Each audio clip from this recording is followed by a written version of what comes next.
You're in Galway. I am. I'm over in Galway in the Branar office at the moment. And I'm at home actually in London, as it goes. But we should have been all in Galway this week and last week.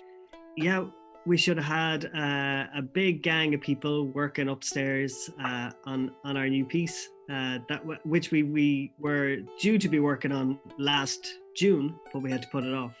So soon we'll be back in the room together. Well, we put it off from last June and we put it off to this January, and now we've put it off till May. Yeah. In May, it's got to be all right in May, hasn't it? Everything has to be ready by May. We'll be fine. And it's a new collaboration for us, but actually we've been going for a little while with the idea to make a show for very small kids, and we did that brilliant R&D in Galway. Yeah.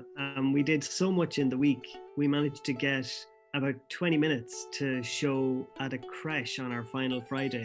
It was great. It gave us a really nice basis for where we want to go. And it was great to get that much done in the week. And we sort of wanted to pick up the threads now. We would have been picking up those threads this week, but we've actually managed to do a little bit of sort of retrieval work online, and to get going on making a little digital taster thing. So I was out in London yesterday with Johnny, one of the performers, making some bits of video that we'll try to put to some music. And you're going on Thursday, did you think? Yeah, and myself and Helen are going to go and film on Thursday, and it's really interesting to see a very obvious London landscape, and hopefully the Galway landscape will be as interesting. But it's a nice kind of metaphor for the project as well, isn't it? That they're very obviously from the places that they're from. It's a show for very small kids, and it's called Grand Soft Day, and it's about the weather and about the seasons and about.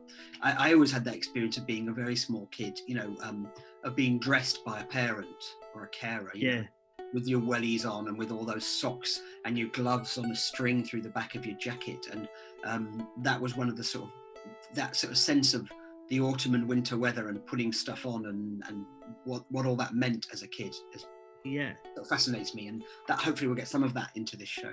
Yeah, and I suppose that idea of they're being dressed up against the weather, but they have no choice in what they want to get to wear.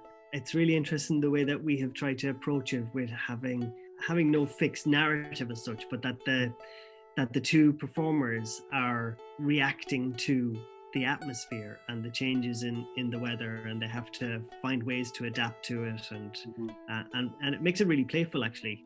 That kind of powerlessness, that they're almost like being pushed around by the wind. The decision here was which made me really delighted by what we did, was that's a live music element to it, and that rather than having sort of sound effects or something like that all of the sound for the show is created live by a musician that you see, so the kids can see how it's being done and see how it's being played.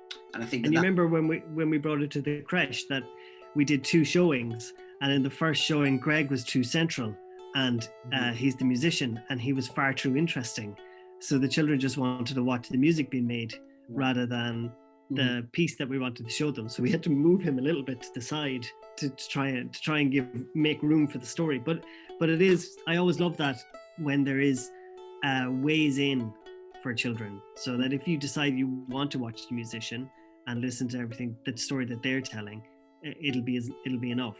And if you want to sit within the design, then that'll be enough. If you want to follow the movement of the performers, that's enough. And that they all of those layers tell the same story. Yeah, and I suppose that the kids, they sort of select what it is they watch, or their focus shifts from one thing to another.